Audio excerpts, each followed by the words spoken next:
আমরা দেখছি আজকে এখানে বৃষ্টিপাত হচ্ছে এবং এর কারণে কিন্তু সারা বাংলাদেশ জুড়ে কিন্তু আঘাত হয়েছে, অনেকগুলো মানুষ মারা গিয়েছেন।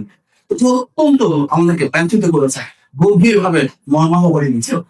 জনগণের নির্বাচিত সরকারের মাননীয় প্রধানমন্ত্রী এটি কিন্তু অত্যন্ত দৃঢ়ভাবে প্রশাসনকে, আইন শৃঙ্খলা কমিটিকে এবং সর্বস্তরের সকল যারা প্রশাসনের রাষ্ট্রযন্ত্রের সাথে মিলিত আছেন নির্দেশনা দিয়েছেন যেন জনগণের সাথে থাকেন, জনগণের পাশে থাকেন।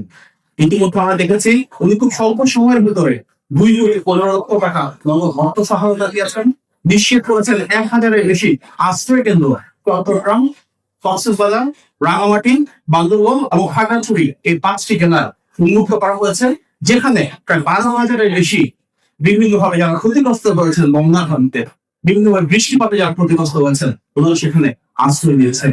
আমরা ইতিমধ্যে দেখেছি প্রায় 2,500 মেট্রিক টনের মতন চাল ইতিমধ্যে দুর্গত মানুষের কাছে পৌঁছে দেওয়া হয়েছে।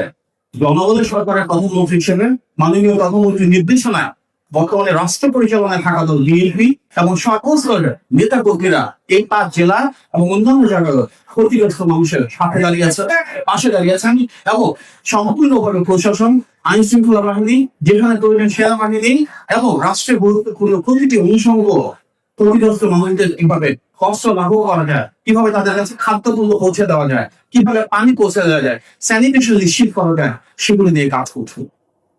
সুতরাং জনগণের প্রত্যাশাকে তাও দিয়ে বর্তমান সরকার প্রতিটি ক্ষেত্রে চেষ্টা করে যাচ্ছে মাননীয় প্রধানমন্ত্রীর নেতৃত্বে জনগণের প্রত্যাশা বিভিন্ন।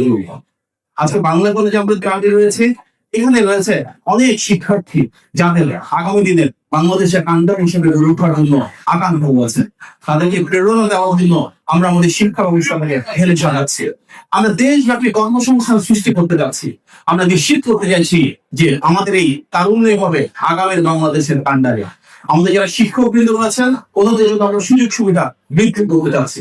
আমাদের যারা সাবেক শিক্ষার্থী রয়েছেন বিভিন্ন পেশায় যারা রয়েছেন তাদের জন্য আমরা কিভাবে আরো বেশি কর্মসংস্থান সৃষ্টি করা যায়, কিভাবে ব্যবসা বাণিজ্যকে সহজ করা যায়, কিভাবে স্বল্প সুদে ঋণের ব্যবস্থা করা যায়, কিভাবে মেধাহীন যে বাংলাদেশ আমরা দেখেছি সেখান থেকে বেরিয়ে এসে মেধাভিত্তিক এবং বৈষম্যহীন বাংলাদেশ আমরা করতে পারি, সেগুলো নিয়ে কাজ করা যায়, সেটি আমাদের অভিযান। আজকে বাংলা কলেজের সাবেক শিক্ষার্থীদের আয়োজনে আমি মাননীয় প্রধানমন্ত্রী সে আপনাদের সবার সামনে পৌঁছে দিতে চাই, যেখানে আমরা সবাই মিলে যখন একসাথে কাজ করবো, একসাথে দেশটাকে গড়বো, এই সালে বাংলাদেশে আমরা নতুন ভাবে মানবিক মূল্যবোধের ভিত্তিতে নিরাপত্তা নিশ্চিত করে সবার জন্য সমান সুযোগ শৃঙ্খলা। সুতরাং বাংলা কলেজে আমার প্রিয় ভাইয়েরা, প্রিয় সাবেক শিক্ষার্থী বৃন্দ, প্রিয় শিক্ষক বৃন্দ এবং উপস্থিত অত্র এলাকার যারা ভূমিদলার রয়েছেন, আসুন আমরা সবাই মিলে একসাথে কাজ করি, একসাথে দেশ গড়ি, একসাথে ভ্রাতৃত্ব, সৌহার্দ্য এবং সম্প্রীতির সম্পর্ক গড়ে তুলি। আজকে আমাদের এখানে সাবেক শিক্ষার্থীরা রয়েছেন, 3 জন সংসদ সদস্য রয়েছেন, যারা বর্তমান শিক্ষার্থীরা রয়েছেন এবং প্রত্যেকের মাঝে যে জাতীয়তার আদর্শ, গণতান্ত্রিক মূল্যবোধ এবং দেশপ্রেম রয়েছে সেটিকে ধারণ করে আমরা মাননীয় প্রধানমন্ত্রীর নির্দেশনায় সেই রূপকল্পটি ইনশাআল্লাহ বাস্তবায়ন করবো।